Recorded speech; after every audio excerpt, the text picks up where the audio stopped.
este tema con Raúl Timerman. Muy amablemente me atiende siempre que lo convoco y es un placer charlar con él. Hola Raúl, buen día. ¿Cómo andás tanto tiempo? Maximiliano Lequi te saluda. ¿Cómo te va? ¿Qué tal, Maxi? ¿Cómo estás? ¿Cómo andan ustedes hoy? Bien, bien. Muchas gracias por atendernos. Bueno, qué risueña la elección de Estados Unidos, pero tienen vilo al mundo de alguna manera. Así es, y esto va a terminar seguramente en los tribunales, o es difícil saber cómo va a terminar exactamente, ¿no? Ujú. Ya pasó una vez, recordás el recuento de los votos en Florida, donde finalmente fue una jueza la que determinó quién ganó la elección. Ujú. Bill Sanders hace 2 semanas pronosticó que esto iba a suceder, una cosa por el estilo iba a suceder, y bueno, habrá que esperar. Mira, a mí mucha gente me ha preguntado sobre la influencia que tendría que gane uno u otro sobre la República Argentina. Sí. Y yo, después de pensarlo mucho el tema, yo te digo, la influencia es ínfima respecto a la influencia sobre la República Argentina que tienen las decisiones del gobierno de la República Argentina. Claro, Es claro. decir, el gobierno americano, la política exterior norteamericana se mantiene más o menos constante en este mundo.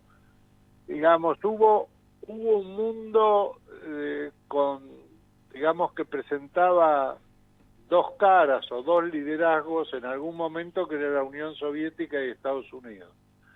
Con la caída del muro de Berlín y digamos, todo el proceso que se dio en la Unión Soviética, la división en las repúblicas, digamos, quedó Estados Unidos como líder, digamos, como locomotora del mundo, y empezó a avanzar China. Y bueno, ahora China es geopolíticamente una alternativa para muchos países, y también ahora la que trata de pujar en esta división entre China y Estados Unidos, de alguna manera es Rusia también, que con el liderazgo de Putin está buscando tener una incidencia en algún sector geográfico. Ujú. Eh, Así que la alternativa yo creo que va a ser para la República Argentina volver a los orígenes del peronismo, de la tercera posición, digamos. sí. Que un Digamos, poco una también cosa casi cíclica, ¿no? estará pensando México en eso también, me imagino. Seguramente. México tiene el inconveniente de que su economía depende muchísimo de Estados Unidos. Nosotros no. Vos fijate que China reemplazó como principal socio comercial ahora el último año a Brasil para la República Argentina. Claro, O sea claro.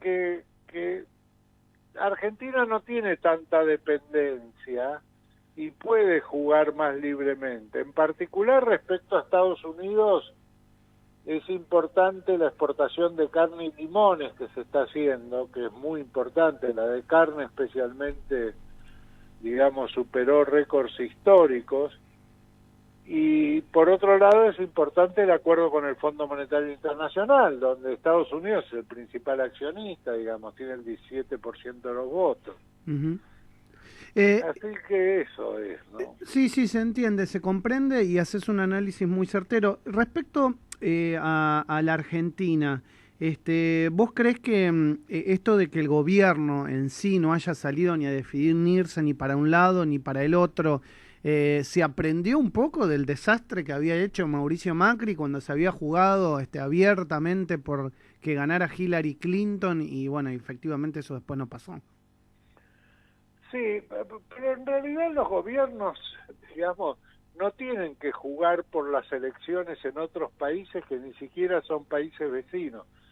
Pero, digamos, el principio de autodeterminación de los pueblos, todos los gobiernos progresistas lo han levantado, y es de pensar que el de Alberto Fernández también. Eh, Era muy difícil decidir qué había pasado con... ¿Vos conocés la historia de la amistad entre Mauricio Macri y Donald Trump? Sí, sí, sí, la hemos comentado más de una vez, pero contásela a los oyentes si querés, no hay problema. Bueno, Franco Macri tenía un emprendimiento para hacer en Manhattan, en unos terrenos que le había comprado al ferrocarril, y me acuerdo que el que había hecho toda la planificación de eso era Oscar Barsaschi, el padre de este Barsaschi que vive en España y que hizo la Fundación Educar durante la época de la Rúa, que trabajaba con Franco Macri, y bueno, habían hecho todo un desarrollo, el proyecto de un desarrollo inmobiliario tipo Nordelta sobre el río Hudson, de espaldas a la ciudad, una cosa increíble, digamos. Pero iban de trámite en trámite y nunca lograban las aprobaciones. Siempre decían, bueno, hay que ver el impacto que puede tener esto sobre los vientos, hay que ver cómo influye esto sobre la parte de los peces. Bueno, le hacían 1000 problemas en el municipio de Nueva York, en las distintas oficinas, y esto se demoraba. Y un día cae, entonces lo manda Mauricio Macri, Franco, Mauricio era muy joven en esa época, lo manda a ver qué pasaba, qué estaba pasando con eso. Entonces Mauricio Macri va allá y empieza a averiguar, a ver qué pasa, y cuando se enteran de que estaba averiguando qué era lo que pasaba, que se demoraba todo, se le presenta al secretario del Sindicato de la Construcción de Nueva York. Y le dice, mire, Macri, usted nunca va a obtener la aprobación del proyecto, los permisos del sí. municipio. Y aunque obtenga los permisos del municipio, usted no va a conseguir obrero de la construcción para hacer esto, porque en esto no van a trabajar. Bueno, ¿qué? Entonces Mauricio dice, ¿usted qué me recomienda que haga? Y esto véndalo. ¿Y usted tiene comprador? Sí, yo le voy a traer un comprador. Y ahí apareció Donald Trump. Claro, claro. Era una mafia. Exactamente. Bueno. Entonces, ¿qué hizo Mauricio Macri? Mauricio jugaba al golf bastante bien. Entonces empezó a jugar al golf con Trump. Y Trump se enganchó mucho porque Macri le ganaba al golf. Y entonces, bueno, ahí iniciaron un vínculo. Y ese vínculo siguió, incluso, no sé si Trump no participó en algún emprendimiento de Macri en la Argentina, digamos, siguieron con ese vínculo. O sea, que el día que ganó Trump, para Macri también fue lo conocía personalmente muchísimo. Bueno, sí, y siguió hasta el día de hoy, que nos aprobó ese dinero del Fondo Monetario Internacional que lamentablemente ahora tenemos que ver cómo devolver y cómo renegociar, ¿no? Así es, pero vos fijate que el actual secretario general del fondo, presidente del fondo, no sé cómo se llama, antes de ser elegido había dicho, pero lo había dicho en una declaración a la prensa, de que el fondo le había prestado ese dinero a Mauricio Macri con la intención de que gane las elecciones, claro, y sea reelegido. De jugar políticamente en la Argentina. Así es. Y bueno, ahora ese preside el fondo. Hay que ver si gane quien gane, qué es lo que pasa. Pero, digamos, básicamente va a haber un arreglo, porque si hay algo que el fondo no quiere, es no cobrar. Sí, sí. Entonces renegocia y lo tiene como algo a cobrar. En este momento esa parte está totalmente en default.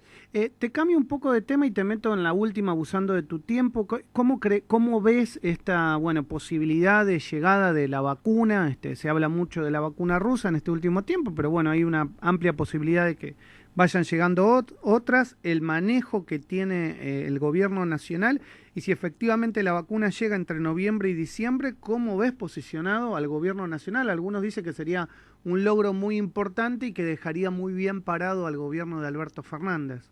Sí, yo creo que el gobierno se preocupó por ponerse en la fila de todas las vacunas. Digamos, se fue enterando y se fue poniendo en la fila y llegó a acuerdos con todos. Yo creo que en ese sentido actuó, digamos, con mucha responsabilidad y cuidando la salud de los argentinos.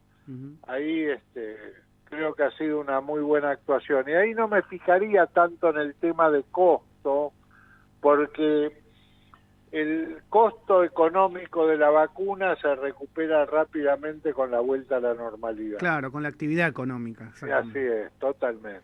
¿Y qué pensás de, digamos, los diputados, te diría que algunos senadores que no están tan de acuerdo con la llegada de esta vacuna rusa? Hemos escuchado a algunos diputados de la coalición cívica criticar a la vacuna por el negocio con los laboratorios. ¿Vos qué pensás de eso?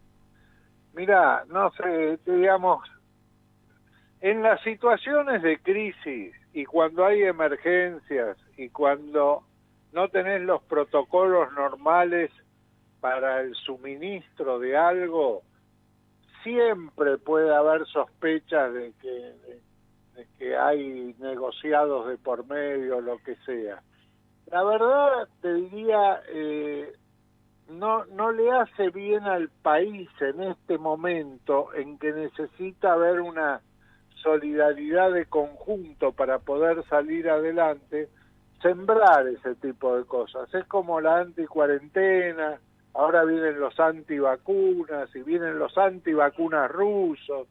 Entonces, no sé, es meter cizaña y en una situación donde la sociedad vive una incertidumbre muy grande. Yo creo que es muy enfermizo lo que están haciendo en ese sentido. Si tienen alguna duda, digamos, lo tienen que, creo yo, lo tienen que plantear privadamente, ¿no? Esto de estos planteos públicos de dudas, me parece que lo único que hacen es aumentar la incertidumbre y la desesperanza en una población que necesita empezar a proyectarse hacia el futuro con un grado de optimismo que hoy no tiene, ¿no? Raúl, gracias por estos minutos con Radio Sónica. Un abrazo grande, cuídate mucho. No, al contrario, gracias a vos, Maxi, mucho éxito en el programa. Un abrazo muy grande. Gracias. Raúl Timerman, analista, charlando de la situación de Estados Unidos, contándonos un poco la historia reciente con la Argentina, y bueno, terminando de hablar un poco de lo que va a suceder con la llegada de la vacuna, que se estaría esperando para noviembre y diciembre. Recién el ministro de Salud, Ginés González García, acaba de confirmar que cualquiera sea la vacuna que llegue no va a tener costo para el ciudadano argentino, que va a ser absorbido ese costo por el Estado Nacional y que se va a dar la dosis de forma gratuita para los ciudadanos. Así que lo acaba de confirmar el ministro Ginés González García.